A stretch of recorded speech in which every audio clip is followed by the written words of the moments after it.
Margarita Stolbizer. La saludamos. Margarita, ¿cómo le va a usted? Buen día. Buen día, ¿qué tal? Muy bien, gracias por la comunicación. Bueno, gracias también por atendernos, ¿no? Y acá siempre decimos desde este micrófono que todo lo que tenga que ver con delitos cometidos en función del hecho de ser gobierno, la corrupción, verdaderamente es algo que no debemos tolerar los argentinos. El roba pero hace debe ser algo definitivamente sepultado en la historia de nuestro país como algo nefasto, y en realidad desde ese punto de vista uno está en contra de la corrupción, venga de donde venga y vaya para donde vaya, ¿no? Sí, exacto, yo comparto absolutamente estas palabras y ojalá pudiéramos hacer de esas palabras una conciencia mucho más generalizada. Yo estoy convencida que si no hubiera en la sociedad el alto nivel de tolerancia que hay sobre los delitos de la corrupción, habría mucho menos, porque para el político el incentivo es el voto. Y la verdad es que si los ciudadanos y ciudadanas siguen votando a los corruptos, nunca va a haber un incentivo para corregir, para dejar de hacerlo, ¿no?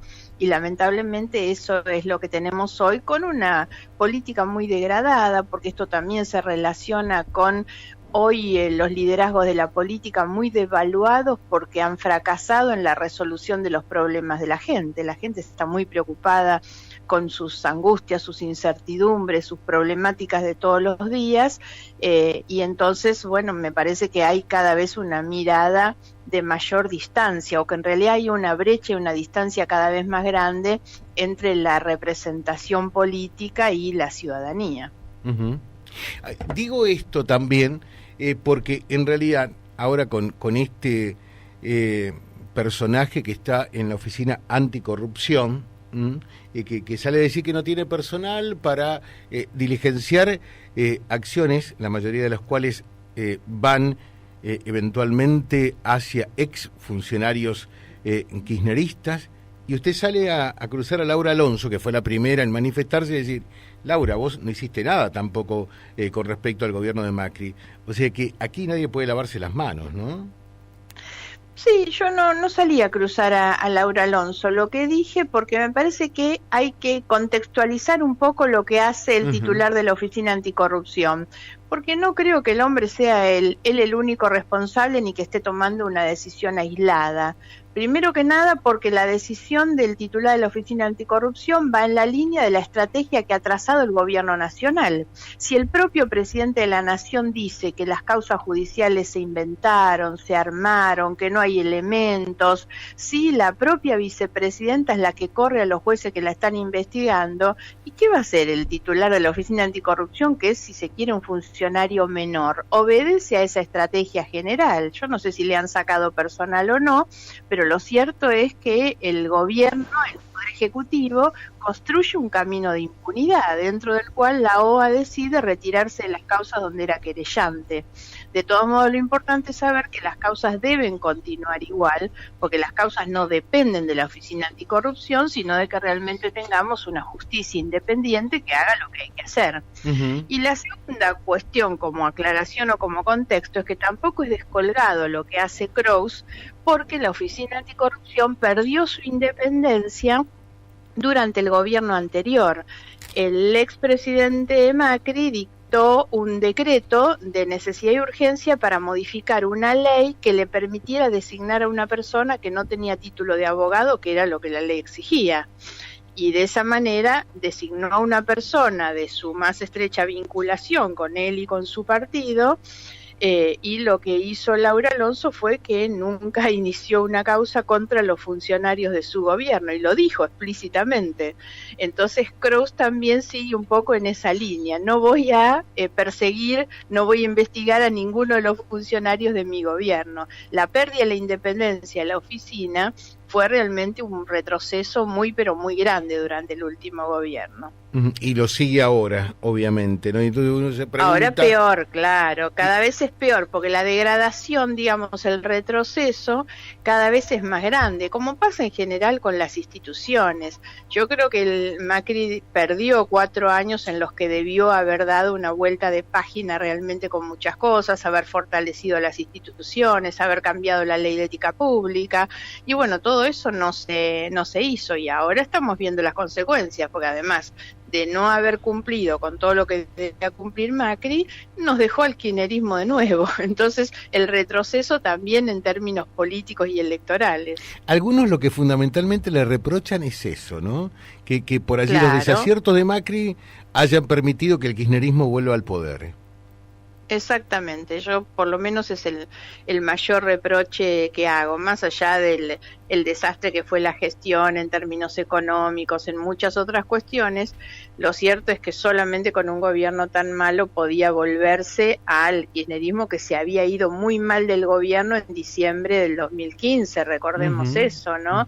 Y que la gente se termine tapando la nariz para terminar votando de nuevo a gente comprobadamente había cometido delitos en el gobierno anterior, delitos contra la administración pública. ¿Y puede ser que haya gente tan fanática y extremista por allí que piense que los casos son todos buenitos y nenes de pecho y que no cometieron ningún delito, ningún hecho de corrupción? Bueno, hoy lamentablemente estamos metidos en esta grieta, en esta polarización que se expresa de esa manera, se expresan con posiciones fundamentalistas en los extremos de quienes se embanderan en la defensa de unos, simplemente en contra de los otros o para que no ganen los otros.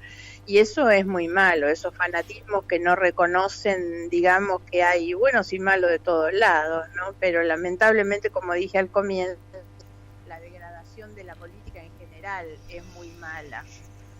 Claro, porque usted lo dijo por allí al pasar, y yo quiero subrayarlo.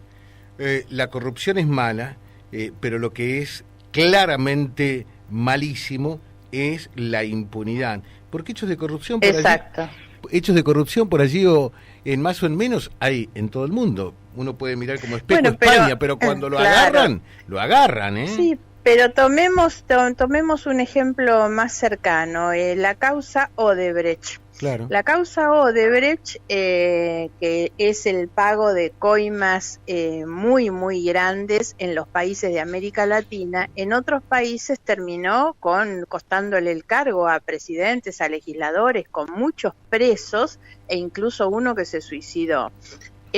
O sea, tuvo una consecuencia, un impacto muy, muy grande porque la justicia avanzó en la investigación. Pensemos que además el mismo Odebrecht, el dueño de la empresa, está preso en los Estados Unidos por haber confesado que pagó más de $1.000 millones de coimas en los países de América Latina, incluida la Argentina. En la Argentina, ¿qué pasó? Nada. 3 causas había o hay en la Argentina, o sea, con 3 jueces distintos, 3 procesos distintos, ninguno avanzó. Es el único país donde probadamente se pagaron coimas y acá no pasó nada.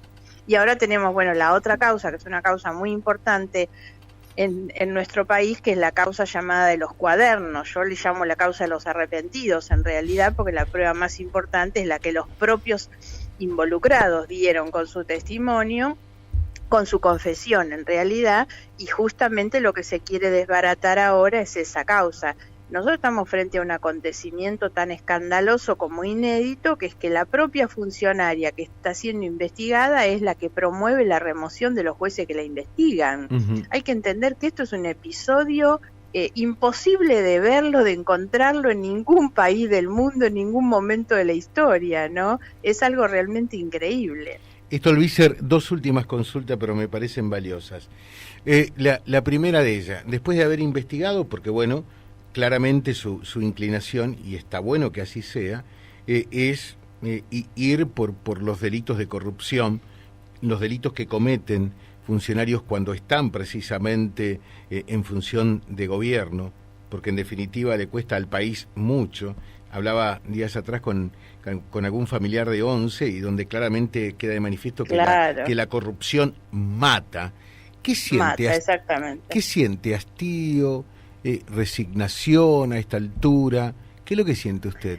No, resignación no. A mí, por supuesto que me preocupa mucho esto. El proceso electoral del año pasado fue muy decepcionante, pero no tengo sinceramente resignación. Al contrario, me parece que nunca hay que bajar los brazos en esta lucha, que de a poquito, pero hay que seguir haciendo docencia. Yo presido la ONG Bajo la Lupa. Hicimos hace pocos días una encuesta nacional con muchos casos sobre la percepción social de la corrupción. Y la gente reacciona y pone la corrupción entre sus preocupaciones, relaciona la corrupción con otros delitos. El problema es que después, cuando le toca desde lo personal denunciar, dice que no denuncia, entre otras cosas porque no pasa nada, ¿no? Esa idea de que no pasa nada, que se relaciona justamente con la impunidad. Y hay un dato interesante, porque cuando se le pregunta a las personas sobre la desconfianza en las instituciones, la política está arriba de todo. La política, el gobierno, el parlamento, después viene la justicia. Ahora, en la otra punta, digamos, del mayor nivel de confianza social están las instituciones educativas, universidades, escuelas. Entonces creo que esa es la punta por donde empezar, digamos. Esa es la buena noticia, es que la degradación de las instituciones no ha llegado a esas, y entonces creo que es muy importante la docencia, ¿no? Yo he insistido mucho para que se incorporen los planos de estudio, las cuestiones que tienen que ver con la ética pública. Siempre hay un lugar por donde empezar y nunca hay que bajar los brazos. Claro que sí. Y termino con esto. ¿Usted está convencida realmente, después de todo lo que ha investigado y demás, que cuando hablamos de los Kirchner estamos hablando de los gobernantes más corruptos que tuvo la Argentina?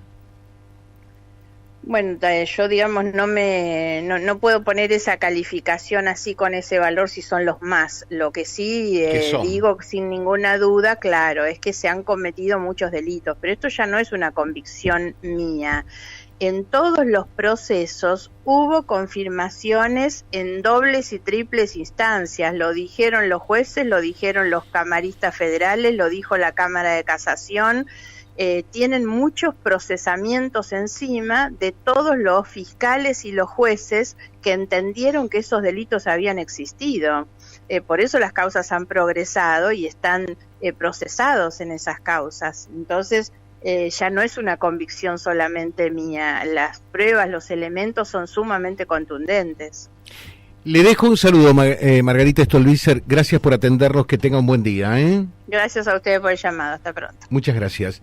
Margarita Stolbizer charlando con nosotros acerca de lo que fundamentalmente es en gran medida su razón de ser, los delitos de corrupción que se cometen desde el Estado. Vía Libre. Somos el gran foro de resonancia de toda la realidad que reúne la máxima audiencia comprobada.